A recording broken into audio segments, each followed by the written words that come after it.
ఎన్నుపోటు ఒడిసి చెప్పులు ఇచ్చిన చరిత్ర కడియం శ్రీహరి గారిది. తెలుగుదేశంలో 10 సంవత్సరాలు మంత్రిగా ఉన్నాడు. ఆ రోజు గణపురం కష్టాలు దేవుడికి ఎరక. ఇప్పటికి కూడా ఆ కష్టాలు, ఆ బాధలు, హింసలు ఇంతకుముందు మందరాజన్న చెప్పిండు. తెలంగాణ ఉద్యమం 2001 అంటే 2004 వరకు ఆయన మంత్రిగా ఉన్నాడు. ఆయన పెట్టిన కష్టాలు ప్రత్యక్షంగా చూసింది ఒక గణపురం నియోజకవర్గమే. ఈరోజు ఆనాడు తెలుగుదేశంలో 10 ఏళ్ళుండి తెలుగుదేశంలో మార్కెట్ శాఖ మంత్రిగా ఉన్నాడు. సాంఘిక సంక్షేమం అంటే సోషల్ వెల్ఫేర్ మినిస్టర్గా ఉన్నాడు. తర్వాత విద్యాశాఖ మంత్రిగా ఉన్నాడు. అటు తర్వాత భారీ నీటిపారుదల శాఖ మంత్రిగా కూడా పనిచేశాడు. 10 ఏళ్ళు ఒక్కడే ఉన్నాడు. మొత్తము జిల్లా మొత్తానికి ఏకైక మంత్రిగా ఉన్నాడు. ఆయన చేసిన దుర్మార్గం పనులకు ఆయనను దళిత దొర అన్నారు.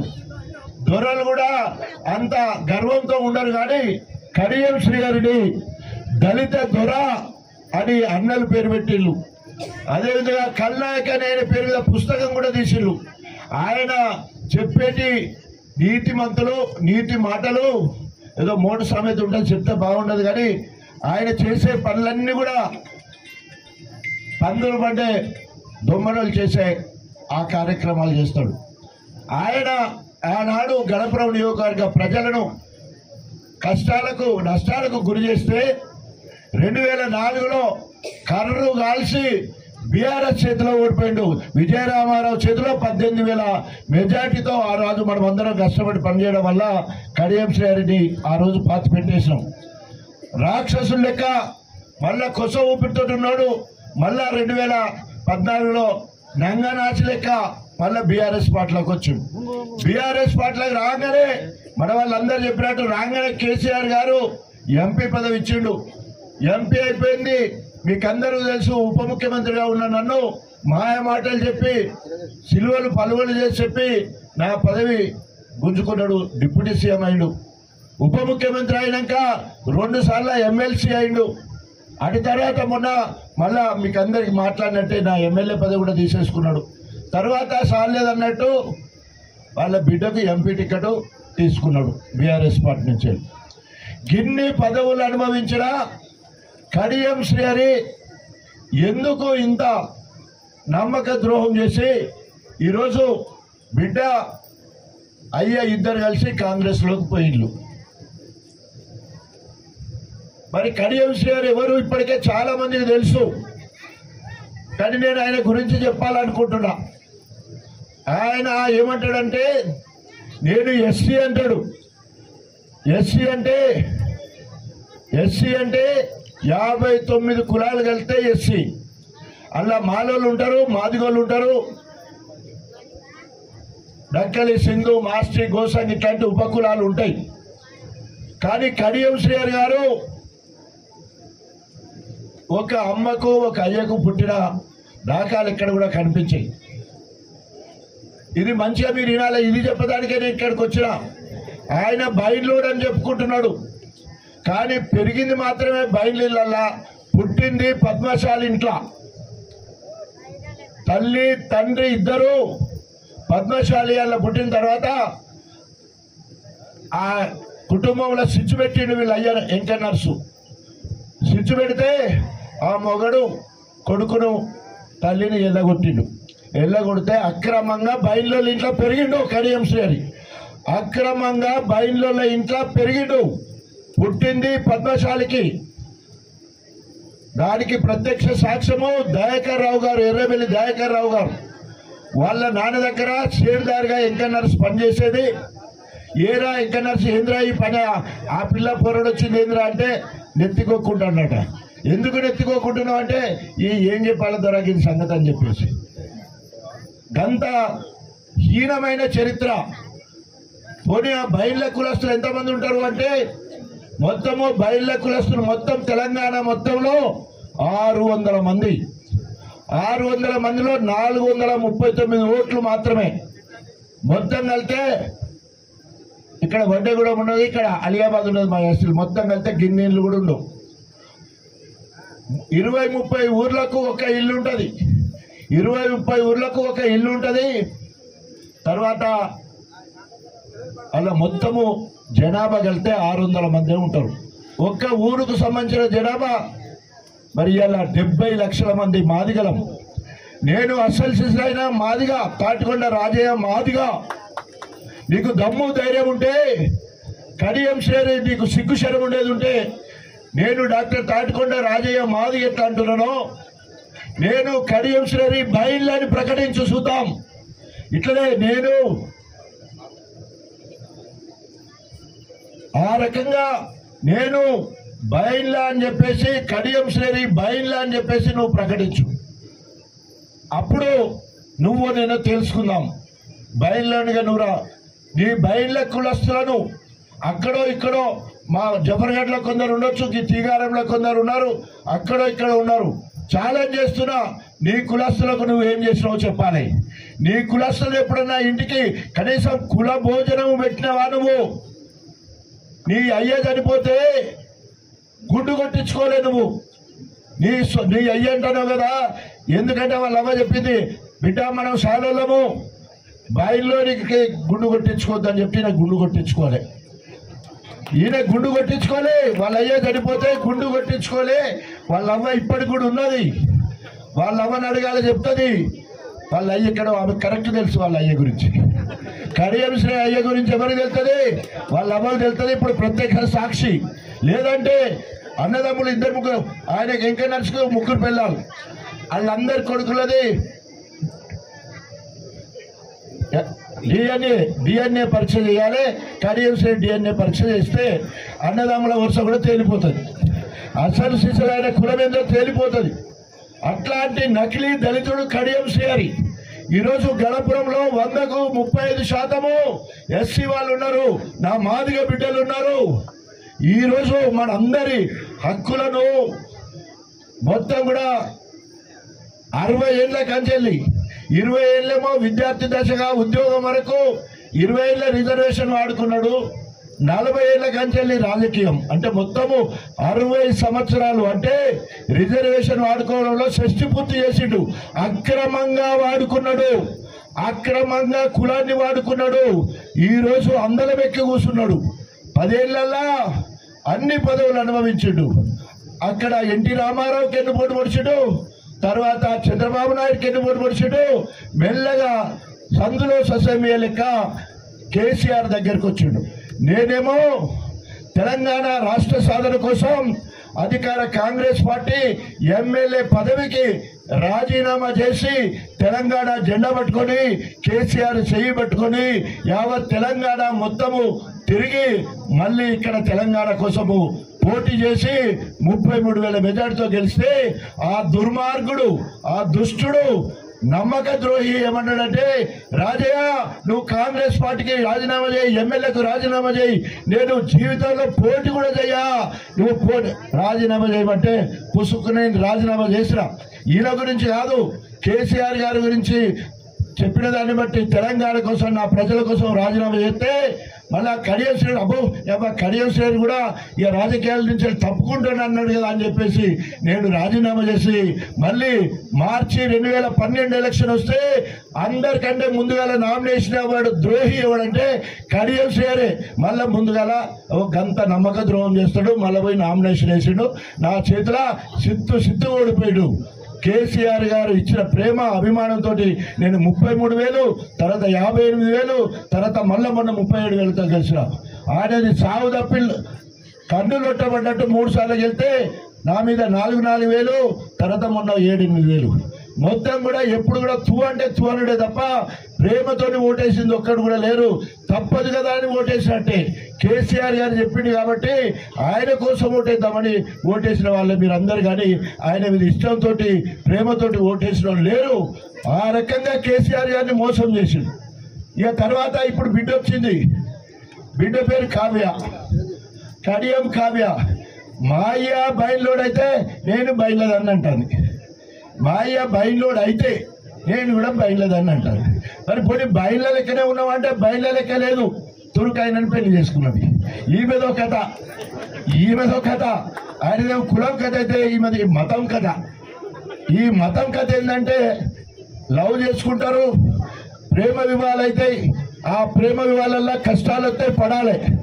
ఓ దొర ఎస్సీ ఆమెను చేసుకున్నాడంటే ఆయనకు వచ్చే కట్నం అటే, ఇంట్లోకి రానియాడు, హైదరాబాద్లో ఆటో నడిపించాలి.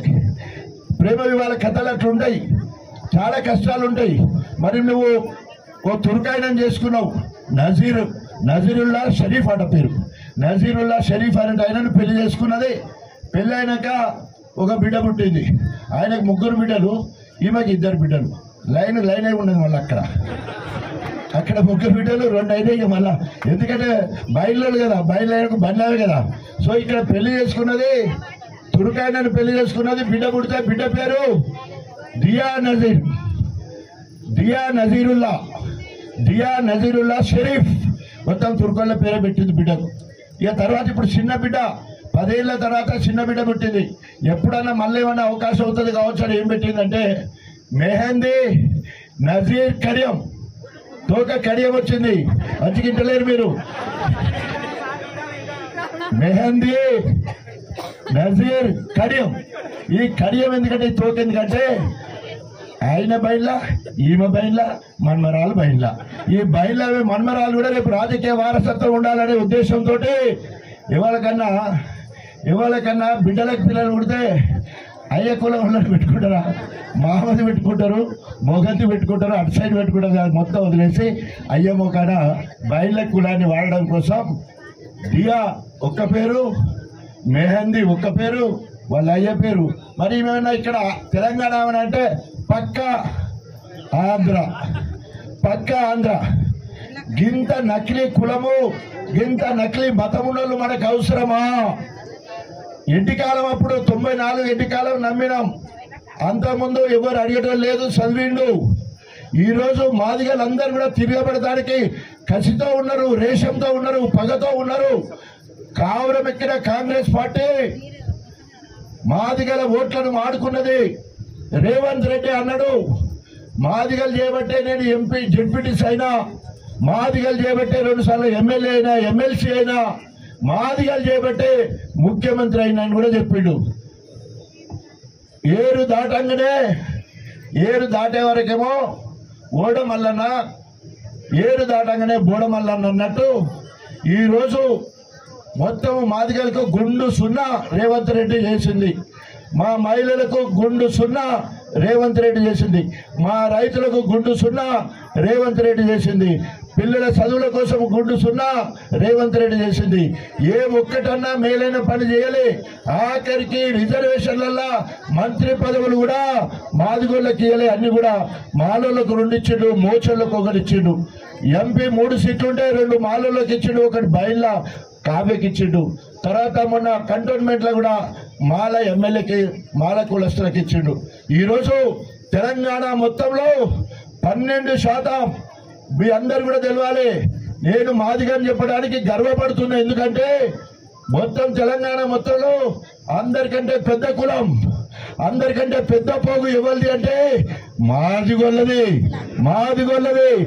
70 లక్షల మంది మాదిగలు ఉన్నారు. 70 లక్షల మందికి నేను ప్రతినిధిగా ఉన్నా. మోదుగుబెల్లి నరసింహులు ఇవాళ మాట్లాడుతున్నాడు, కృష్ణ మాదిగా మాట్లాడుతున్నాడు. మాదిగోళ్లకు కాంగ్రెస్ పార్టీ అన్యాయం చేసింది. కర్రు కాల్చి వాత పెట్టాలి. ఈరోజు టికెట్లు ఇవ్వలేదు, ఇచ్చిన హామీలు నెరవేర్చలేదు.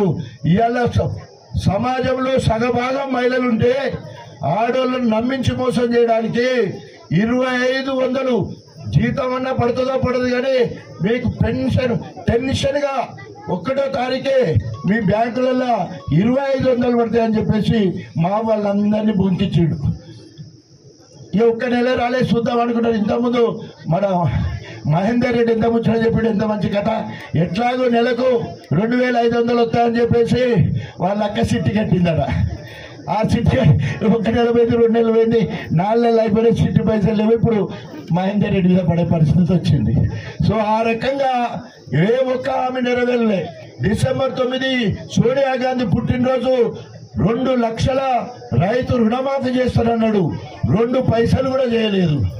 అదేవిధంగా రైతు బంధు మనం 10,000 ఇస్తే నేను 15,000 ఇస్తానన్నాడు, కానీ 2-3 ఎకరాలు కూడా సరిగ్గా ఇవ్వలేదు. రైతు బంధు అటే పోయింది, రైతు బీమా పోయింది, ఇక 24 గంటల కరెంటు లేనే లేదు. ఇట్లా చెప్పుకుంటూ పోతే అనేక రకాలుగా కాంగ్రెస్ పార్టీ మోసం చేసింది. ఈ తిన్నింటి వాసాలు లెక్క పెట్టినట్టు కడియం శ్రీగారు బిడ్డకు టికెట్ ఇచ్చినాక గెలవడానికి పెద్ద మూట, పెద్ద సారు పెద్ద మూట. ఆయనకి ఎమ్మెల్యే టికెట్, బిడ్డకు ఎంపీ టికెట్, గెలవడానికి పెద్ద మూట. కేటీఆర్ దగ్గర పోతే చిన్న మూట, దయాన్న దగ్గర పోతే దయాన్న మూట, ధర్మారెడ్డి మూట, పోచంపల్లి మూట, అన్ని మూటలు చదువుకున్నాడు. మూట ముల్లా చదువుకొని కాంగ్రెస్లో జరిగిండు. అటు ఇటు మాట్లాడుకున్నది ఈ మూట, అటు కూడా ఒక మూట మాట్లాడుకున్నాడు. మనం పేపర్లో టీవీ న్యూస్లో చూసినాం. సెక్రటరీ జనరల్ అని చెప్పి కేశవరావు గారు, ఈయన X deputy CM, MP, MLA, MLC కాబట్టి ఈయన 100 కోట్లకు రేవంత్ రెడ్డి దగ్గర మాట్లాడుకున్నాడు. ఈయనకు 100 కోట్లు, కేశవరావుకు 100 కోట్లు. 2 పెద్ద తలకాయలని, ఈ 2 పెద్ద తలకాయలని పట్టుకుంటే బీఆర్ఎస్ పార్టీ అయిపోతుందని చెప్పేసి ఒక పగటి కళలు కన్నా రేవంత్ రెడ్డి జాడలు లేడు, జానేడు కూడా లేదు లెక్క కరెక్ట్గా చూస్తే. అలాంటి పొట్టోడికి పుట్టుబుద్దలు అంటారు కదా, 2 పెద్దోళ్ళను పట్టుకున్నాడు. వీళ్ళు పెద్దోళ్ళు అనుకున్నారు, వీళ్ళిద్దరూ 100 కోట్ల, వాడికో 100 వీడికో 100 యూట్యూబ్లలో చక్కెర తిరుగుతూ ఉన్నాయి. 200 కోట్లకు వీళ్ళిద్దరిని కొన్నాడని చెప్పేసి ఎంత మోసగాడు చూసిలా. మాపడిది తింటా వండేదాకా ఉంటానే రకం. మాపడిది అంటే ఇప్పటిదాకా బీఆర్ఎస్ పార్టీ మూట, ఒకటి ఇప్పుడు వచ్చేది ఇప్పుడు కాంగ్రెస్ పార్టీ మూట. 2 రాత్రిదేమో మిగిలింది సద్దాన్నే తింటా వండేదాకా ఉంటా అన్నట్టు 2 మూటలు తీసుకున్నాడు. బీఆర్ఎస్ మూట ముట్టింది, కాంగ్రెస్ మూట ముట్టింది. మనందరికీ బండి సున్నా పెట్టి మిమ్మల్ని అందరినీ కూడా నమ్మక ద్రోహం చేసి ఈరోజు కాంగ్రెస్ పార్టీలోకి పోయిండు. ఇక మనం బుద్ధి చెప్పే సమయం ఆసన్నమైంది. సిగ్గు శరం ఉండాలి. 3-4 నెలల కిందనే కారు గుర్తు ఓటు అని వచ్చినావు, ఇప్పుడు చేయి గుర్తుకు ఓటేయమని ఆయన వచ్చినా, ఆయన తొత్తులు వచ్చినా, ఎవరు వచ్చినా కూడా. నా చెల్లి, మా బామ్మర్ది భార్య ఇందిరా పాపం 10 ఏళ్ల కంచెలు కాంగ్రెస్ పార్టీలో తింటాందో తింటలేదో, కార్యకర్తలు తిన్నారో తినలేదో, 3 రంగుల కన్ను వేసుకోవడానికి కష్టపడి కాంగ్రెస్ పార్టీ బతికించొచ్చి మొన్న సాగు తప్పి కన్నులొట్టబడ్డట్టు ఓడిపోయింది. ఆమె కూడా మోసం అన్నట్టే కడియం శ్రీగారు వచ్చి ఆమెను మోసం చేసిండు. చాలా మంది 45 మంది కాంగ్రెస్ లో టికెట్ అయితే వాళ్ళందరికీ గుండు సున్న చేసి, కావ్య అనే ఆమెకు సభ్యత్వం కూడా లేదు కాంగ్రెస్ లో, బీఆర్ఎస్ లో సభ్యత్వం లేదు. నాకెందుకు ఇంత తిట్టాలంటుందంటే వాళ్ళ మేడం కొమ్ములు ఉన్నాయా, ఇక్కడ ఎంపీ టికెట్, అక్కడ ఎంపీ టికెట్ అంటే దేశంలో కరువు పోయిలా, కాంగ్రెస్ లో కరువు పోయిలా, బీఆర్ఎస్ లో మరి ఇచ్చిన దాన్ని కాపాడుకోక ఇవాళ తిన్నింటి వాసాలు లెక్కకపోతే మనం అందరము కర్రు కాల్చి వాత పెట్టాలి. ఊరికి వస్తున్నాయంటే పాత చెప్పులు, ఊరికి ఎదురుగా కడియం వస్తున్నాడు లేదా చెయ్యి గుర్తులు వస్తున్నాయంటే చెప్పులు ఆడాడు తీయాలి. ఊళ్ళోకి వస్తే సావు దప్పు వాయించాలి. మాదిగోళ్ళందరూ కూడా రేషంతోటి సావు దప్పు వాయించాలి, పాత చెప్పులు కట్టాలి. అప్పుడే ఆడికి బుద్ధి వస్తుంది. ఆ రకంగా బుద్ధి చెప్పి పంపించాలి. కేసీఆర్ మనకు ఒక్కటే మాట ఇచ్చిండు. ఏమని మాట ఇచ్చిండు? కడియం శ్రీగారి రాజకీయ భవిష్యత్తు అంతం చేయాలి, సమాధి కట్టాలి. ఎందుకంటే దాదాపు 40 ఏళ్ల కంచెల్లి రాక్షసుల లెక్క మన గణపురాన్ని పీడిస్తా ఉన్నాడు. అన్ని పదవులు టీడీపీలో ఉన్నప్పుడు అనుభవించిండు, అన్ని పదవులు బీఆర్ఎస్ పార్టీలో అనుభవించిండు. మళ్ళా చదువుదామని చెప్పేసి 40 ఏళ్ళు ఓటు కూడా కాంగ్రెస్ వేయలేదన్న విధవా ఇవాళ కాంగ్రెస్ లోకి పోయిండు. రేపు బీజేపీకి పోడనే గ్యారంటీ ఏంటి? ఎక్కడ అవకాశం దొరికితే అక్కడ పోతాడు. చివరికి ఒక్కటే మాట ప్రెస్ మిత్రులకు దయచేసి మాట రాయాలి. ఇలా ఎందుకు పోయినామంటే గణపురాన్ని అభివృద్ధి చేయడానికి పోయినట్టు. నీ ఎజెండా ఏంటి? ఏ రకమైన అభివృద్ధి చేస్తావు నువ్వు? ఓ క్రూర ముఖము తన పిల్లలే తిన్నట్టు గణపురంకు అన్న పల్లరాజశేఖర గారి సహకారంతో 100 మంచాల హాస్పిటల్ 37.5 కోట్లతో తెస్తే దాన్ని ఆపెట్టిండు. గన్పూర్లు 23,000 మందితోటి మున్సిపాలిటీ చేయాలంటే దాన్ని ఆపుపెట్టిండు. ఫైర్ స్టేషన్లు పక్కకు పెట్టించిండు. ధర్మశాలలో టెక్స్టైల్ పార్కు రాకుండా చేసిన దుర్మార్గుడు. ఇప్పుడు నీ ఎజెండా ఏంటి? నువ్వు పార్టీ మారి గణపురాన్ని అభివృద్ధి చేయడానికి పోతున్నంటే ఏం అభివృద్ధి చేస్తావో నువ్వు తెల్లం చేయాలి. నువ్వు ఓన్లీ మంత్రి పదవి కోసము నీ బిడ్డ ఎంపీ కోసం పోయినావు మేమందరం అంటున్నాం. అది కాదని నిరూపించుకో. మేము గణపురం నియోజకవర్గ ప్రజలు కర్రు కాల్చి వాత పెట్టే సమయం ఆసనమైంది. నువ్వు ఎన్ని కళ్ళబొల్లి మాటలు చెప్పినా కూడా ప్రజలు నమ్మడానికి సిద్ధంగా లేరని చెప్పేసి తెలియజేసుకుంటూ, మే 13వ తారీఖు నాడు ఎన్నుకున్నది మీరందరూ కూడా మరి మన వాడలలో బూత్ వైజ్ కష్టపడి పనిచేయండి. ఇంతకుముందు పార్టీ కోసం వేసినాం, ఇప్పుడు కడియం శ్రీని ఓడగొట్టాలనే కసితోటి ఓటేయాల్సిందిగా విజ్ఞప్తి చేస్తూ మరి ఇంత ఎండను లెక్క చేయకుండా చెక్కు చెదరకుండా ఉన్న మీ అందరికీ హృదయపూర్వకంగా నమస్కారాలు తెలియజేసుకుంటూ సెలవు తీసుకున్నా. జై తెలంగాణ, జై తెలంగాణ.